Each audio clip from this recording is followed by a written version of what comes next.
Welcome children. In this video I am going to discuss the various methods with the help of which you can create tuples. In the last video you have seen what is tuple and what are the various types of tuples.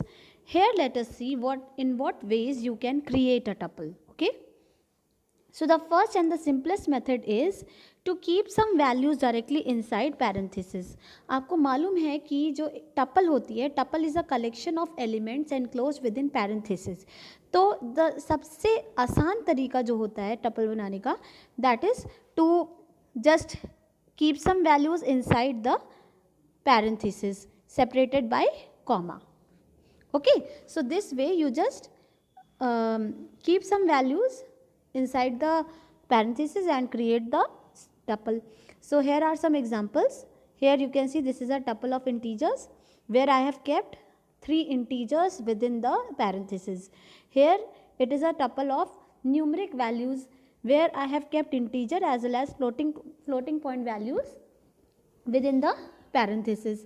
Then next is the tuple of characters where I have kept some characters between the parenthesis.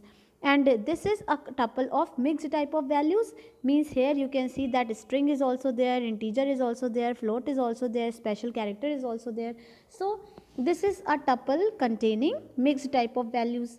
So for creating it I have simply kept these values inside the parenthesis. Next method to create tuple is using tuple function. आपने list के case में भी ऐसा function देखा था जिसमें list name का function था, and in that function we use to pass a list, we use to pass a sequence and it use to produce a list with the help of that sequence. एकदम उसी तरीके से ये भी हमारा tuple function भी एक constructor function है टपल का, और इसका काम ये होता है कि हम इसको एक सीक्वेंस देते हैं. वो सीक्वेंस चाहे स्ट्रिंग हो सकता है, लिस्ट हो सकता है, या फिर अनदर टपल ही हो सकता है. आप इस सीक्वेंस को इसके ब्रैकेट के अंदर देते हैं और जो भी सीक्वेंस आप यहाँ देते हैं उसके हेल्प से आपकी टपल तैयार होती है. तो इस सीक्वेंस का एक एक एलिमेंट उस नई टपल का एलिमेंट बनता है. One more thing about this function is that this sequence is optional. इसको आप चाहें तो स्किप कर सकते हैं. You can see here that this particular sequence is optional, and if in case you skip this sequence it creates an empty tuple. अब आप यहाँ पे एग्जाम्पल्स में देखिए. सबसे पहले यहाँ देखिए मैंने एक क्या लिखा, t is equal to tuple, and I did not pass anything inside this bracket. So see when I printed t, what it is printing, an empty tuple. यानी कि जब आप इसमें सीक्वेंस नहीं देते हैं तो जो टपल क्रिएट होती है वो एम्प्टी टपल होती है, और वो टपल इस टी को असाइन हुई. तो जब मैंने टी को प्रिंट किया तो आपके सामने एम्प्टी टपल प्रिंट हुई, और टी का मैंने टाइप भी आपको शो करके दिखाया. ये देखिए आपको टपल कह रहा है, ठीक है, यानी कि T is created as a tuple but it is empty tuple. तो ये जो सीक्वेंस है ये ऑप्शनल है. दूसरी बात कि हम बाकी क्या दे सकते हैं, हम इसको स्ट्रिंग दे सकते हैं. तो देखिए मैंने यहाँ पे एक स्ट्रिंग लिखी है और उस स्ट्रिंग को टपल फंक्शन के अंदर पास किया. तो इस स्ट्रिंग का एक एक कैरेक्टर यानी FANTACY, ये सारे कैरेक्टर्स अलग अलग इस टपल के एलिमेंट्स बन गए और आपके पास एक टपल रेडी है जो कि टी में स्टोर्ड है. ठीक है, इसी तरह मैंने यहाँ पे देखिए क्या किया, मैंने P पास किया. P क्या था, एक लिस्ट थी. तो जब मैंने लिस्ट पास की तो V में एक टपल बनी जिसमें वही एलिमेंट्स हैं जो कि इस लिस्ट में हैं. तो you can see what kind of tuple is created here. ये जो मेथड है इस मेथड को हम यूज़ कर सकते हैं एक लिस्ट के हेल्प से टपल बनाने के लिए. So whenever if in case you need to convert a list into tuple, you can make use of this tuple function and pass that list inside it, और ये आपको उसकी corresponding tuple बना के दे देगा. ठीक है, फिर मैंने यहाँ देखिए क्या किया, Z एक टपल है और फिर मैंने इस टपल को ही टपल फंक्शन के अंदर भेज दिया. तो जो M होगा, M is a copy of this tuple. तो यहाँ देखिए इस टपल के एलिमेंट्स को लेके इसने M टपल बनाई. तो देखिए वही एलिमेंट्स हैं. तो ये जो मेथड है हमारा, इस मेथड को हम एक टपल की अनदर कॉपी बनाने के लिए यूज़ कर सकते हैं. समझ में आया? यानी सीक्वेंस यानी टपल फंक्शन के अंदर अगर आपने एक लिस्ट दी है तो उसकी करस्पॉन्डिंग टपल बन जाएगी, और अगर आपने टपल ही दी है तो उस टपल की एक कॉपी बन जाएगी, ठीक है, which will again be a tuple. So this is the method with the help of which we can create a tuple using sequences, and if in case we do not pass any sequence it creates an empty tuple. Third method देखिए क्या है, यहाँ पे एक बहुत important method है. यहाँ पे क्या है कि अभी तक हमने जो टपल बनाई थी वो तो या तो डायरेक्ट बनाई थी या फिर हमने किसी सीक्वेंस के हेल्प से उस टपल को क्रिएट किया था. अब मैं आपको दो मेथड्स बताने जा रही हूँ जिसके हेल्प से आप यूज़र से टपल का इनपुट ले सकते हैं. अगर आपको यूज़र से टपल का इनपुट लेना है तो सबसे ईजीएस्ट तरीका होता है इवैल. इवैल एक फंक्शन होता है, बिल्ट इन फंक्शन है, जिसके हेल्प से आप टपल का इनपुट ले सकते हैं in the tuple format only. इसकी एक कंडीशन होती है कि जब यूज़र आपको इनपुट देगा तो वो एक टपल के प्रॉपर फॉर्मेट में आपको इनपुट देगा. जैसे कि यहाँ आप एग्जांपल में देखिए मैंने लिखा x is equal to eval input enter a tuple of integers. तो यूज़र को एक टपल ऑफ इंटीजर्स देनी है, तो यूज़र एक प्रॉपर टपल के फॉर्मेट में मुझे इनपुट देगा और फिर इवैल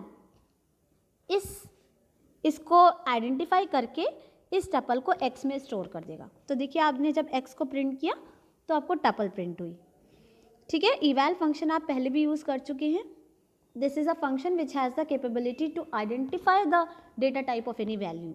तो जब आप इसको ये देते हैं टपल तो ये पहचान लेता है कि ये टपल है और उस टपल को एक्स में स्टोर कर देता है. उसके बाद देखिए मैंने यहाँ पे एक और एग्जांपल लिया है इवैल, और मैंने यूज़र से कहा कि एंटर अ टपल. मैंने उसको ये नहीं कहा कि इंटीजर की टपल दो, फ्लोट की टपल दो, मैंने उससे सिंपली कहा एक टपल दीजिए. तो उसने मुझे देखिए मिक्स्ड टाइप ऑफ वैल्यूज़ की टपल दी. फिर मैंने जब वाई को प्रिंट किया तो देखिए मेरी एक टपल वाई में रेडी है. यानी कि अगर आपको यूज़र से टपल का इनपुट लेना है तो आप इवैल फंक्शन के हेल्प से इनपुट ले सकते हैं. बेसिकली यहाँ होता ये है कि इनपुट तो इनपुट फंक्शन लेता है, लेकिन इनपुट फंक्शन के रिजल्ट में से इवैल टपल को पहचान के एक्स में स्टोर कर देता है, ठीक है. फिर उसके बाद नेक्स्ट मेथड है, देखिए अभी जो मैंने फंक्शन बताया इवैल फंक्शन, इसके हेल्प से जब मैंने टपल का इनपुट लिया तो यूज़र ने मुझे पूरी की पूरी टपल बनी बनाई टपल दी थी, वो मैंने एक्स में स्टोर कर दी थी. लेकिन मान लीजिए आपको ऐसा करना है कि यूज़र आपको टपल के एलिमेंट्स देगा और आपको टपल क्रिएट करनी है, ठीक है. आपको यूज़र सिर्फ अलग अलग एलिमेंट्स दे रहा है जो कि वो चाहता है कि एक टपल के अंदर रख के टपल तैयार की जाए. तो उस केस में आपको ये मेथड यूज़ करना पड़ता है, कॉन्कैटिनेशन वाला. अब कॉन्कैटिनेशन ये टॉपिक थोड़ा बाद का है, वो आप जब टपल ऑपरेशंस पढ़ेंगे तब आपको क्लियर हो जाएगा. लेकिन यहाँ पे मैं आपको बता देती हूँ कि इस मेथड के हेल्प से आप एक टपल को क्रिएट कर सकते हैं यूज़र से सिर्फ एलिमेंट्स का इनपुट लेके. अब देखिए मैंने क्या किया यहाँ पे, सबसे पहले आपको एक वैल्यू का इनपुट लेना होता है और फिर उस वैल्यू के हेल्प से आप एक सिंगल एलिमेंट टपल बनाते हैं. मान लीजिए आपने उस वैल्यू को m में रिसीव किया, तो आप एक सिंगल एलिमेंट टपल कैसे बनाएंगे, ऐसे बनाएंगे. आपको सिंगल एलिमेंट टपल मालूम है कि उसमें एक एलिमेंट होता है और फॉलोड बाय कॉमा होता है.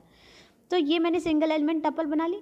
फिर इसको मैं एक एम्प्टी टपल में कॉन्कैटिनेट कर देती हूँ. तो मैंने पहले से एक एम्प्टी टपल बना के रखी है. मैंने इस लूप को 5 टाइम्स रन किया है, यानी मैं 5 बार यूज़र से इनपुट लेने वाली हूँ एक एक एलिमेंट का, और उस एलिमेंट को हम टपल में कॉन्कैटिनेट कर देंगे. तो देखिए यहाँ पे क्या हुआ, मैंने एक एलिमेंट का इनपुट लिया, यूज़र से कहा एंटर एन इंटीजर, यूज़र ने मुझे पहला इंटीजर दिया 20. तो मेरी जो टपल बनी वो क्या बनी, 20 कॉमा, ठीक है. और फिर मैंने देखिए क्या लिखा है, t is equal to T plus this tuple. t क्या था, एम्प्टी टपल.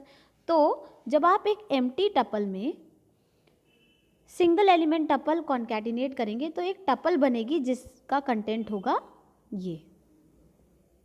तो अभी ये टपल एम्प्टी थी, अब इसमें एक एलिमेंट आ चुका है.